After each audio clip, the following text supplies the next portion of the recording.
kusina. For today's video guys, gagawa ako ng first time kong gagawa ng taro cake. Steam taro cake. Ito guys, oh. In-steam ko yan, tapos niyadjad ko siya. Ayan.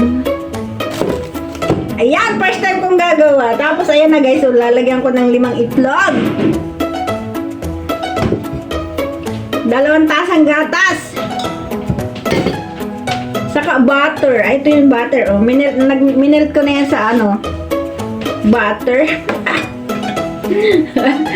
Tapos, ayan ang harina.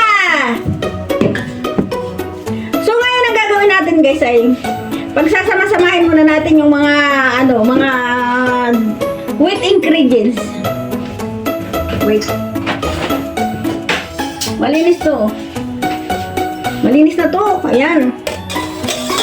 Isa-isang tabi muna natin ito si harina.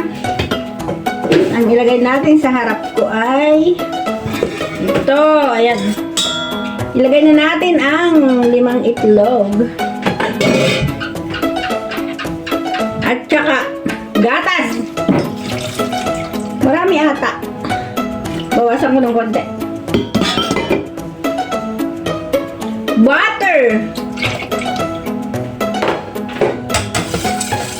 Kailangan natin itong yung makinis talaga bago natin ipagsama-samahin. Ay, isama na nga pala natin ang asukal guys. Dahil yung mga matatanda dito guys ay bawal ang matamis. Kunting asukal lang inalagay ko. Bawal sa kanila yung asukal. Kaya okay lang yan.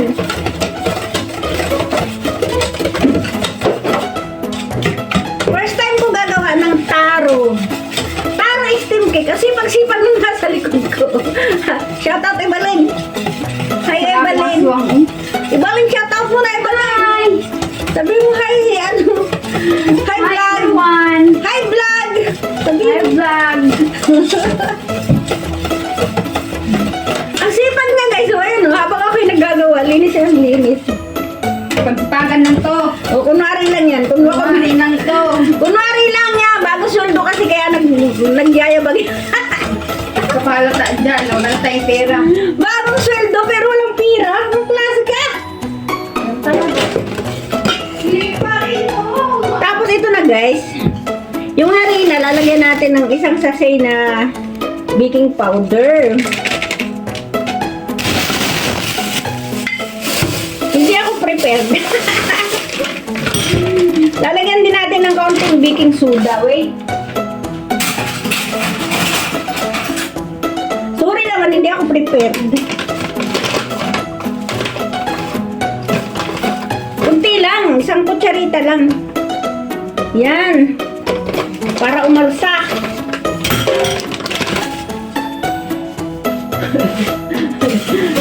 Hindi talaga prepare si Inday kasi hindi naman talaga sanay. O ngayon guys, sasaligsigin natin ito dito. Ayan. Saligsigin natin itong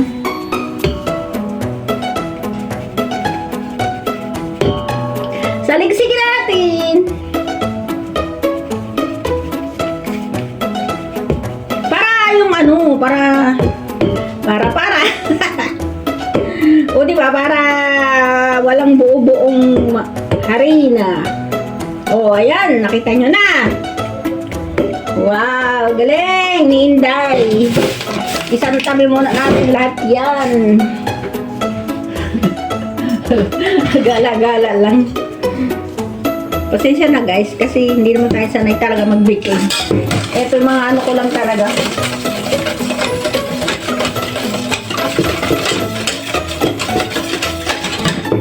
Oh, parang na siya. Pwede na. Pwede na guys. Pagsama-samahin na natin ang wet at dry ingredients. Ayan. Pagsama-samahin.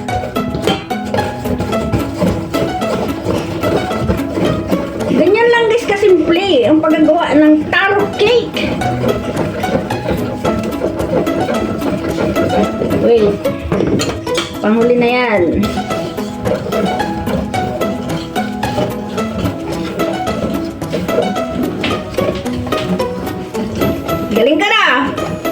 Kala mo lang yun.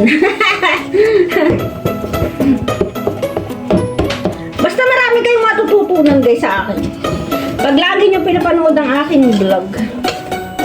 Lalo na kung punta kayo sa Alice Food Highlight ko na page. Sa Alice Food Highlight na page, na doon lahat ang aking pagluluto. Makikita nyo guys.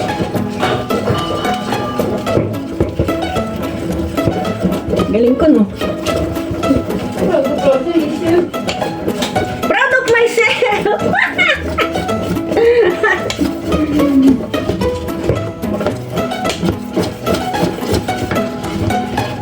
Ayan, pwede nang ilagay ang ating taro! Ito yung taro.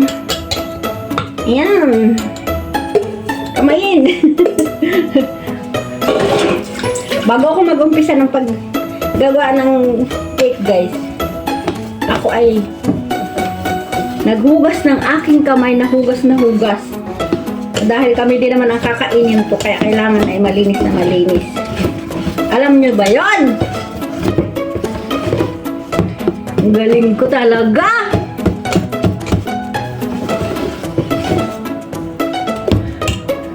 Yung binawasan ko yung ano kanina, gatas, ilahat ko na kasi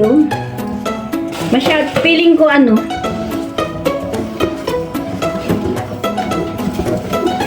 dry siya. So, ayan, ang ganda na guys talaga. Oh, ay, ang galing!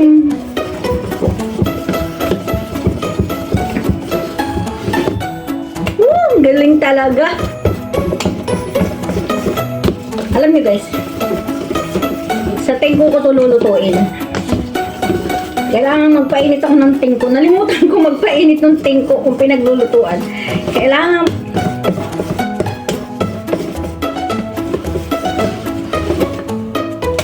wow! Ang galing! O, diba? Pwede na!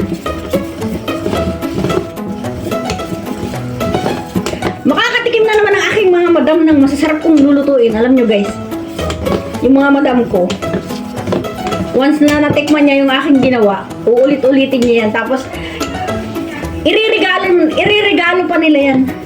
Yung mostly yung ginagawa ko guys, niririgalo nila sa simbahan. Kaya, pwede na guys! Ayan! Pwede na!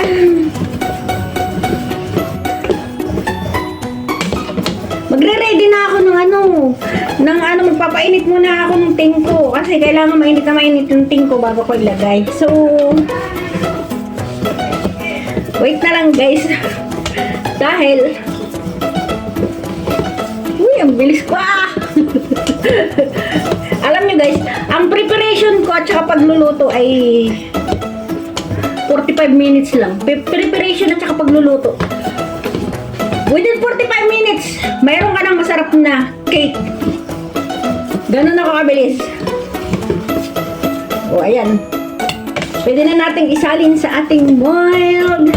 So, ngayon ay akin mo nang ihihinto to kasi marami pa akong gagawin. Magpapainit ako ng ng aking tingko. See you later! Mua, mua, mua! Yan nga guys, ilalagay na natin itong ating butter. Ilalagay na natin ang butter sa molding cake. Ayan dito ko nilagay siya para malaki. Ilagyan ko nga pala ito guys ng konting mantika.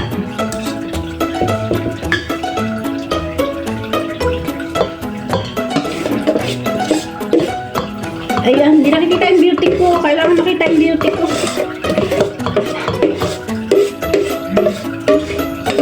Ang sarap na guys. Amoy na amoy yung butter. Nilagyan ko kasi ito ng butter. Alam mo yung butter? Eto, lahat ito butter. Pero kailangan yung butter ba? Yun na nga yun. Ayan, naka-ready na siya. At yun na nga guys, hindi pa masyadong mainit yung aking yung aking paglulutuan. Kasi kailangan bago ito ilagay dun, mainit na mainit siya. So, ayan. Wait na lang guys, para ipapakita ko sa iyo ang finished product ng aking niluto. O, ayan na guys, kumukulo na siya, oh. Kukulong-kulo na siya, oh. Pwede na nating ilagay ang ating cake. Steam cake lang yan, guys. Nya, mainit, mainit, mainit. Yun, ayan na guys. Within na 30. Hindi, mga 45 yan, guys. Marami kasi, masyadong marami, oh. Hindi kaya ng 30 minutes yan, 45 minutes maluluto yan, guys. So, ipapakita ko sa inyo mamaya ang finished product ng aking nilutong masarap na taro cake. Okay, wait for it. Wait lang guys, sisilipin ko lang kung ano lang kaganapan. Agay, ang laki-laki na. Oh, ayan na guys, oh. Tumaas ng tumaas. Halos mapuno na yung aking kasirola. Oh, diba? Hilaw pa yan guys. Tatakipan ko ulit. Oh, see you later. Oh, hanta. Oh. Luto na siya, oh.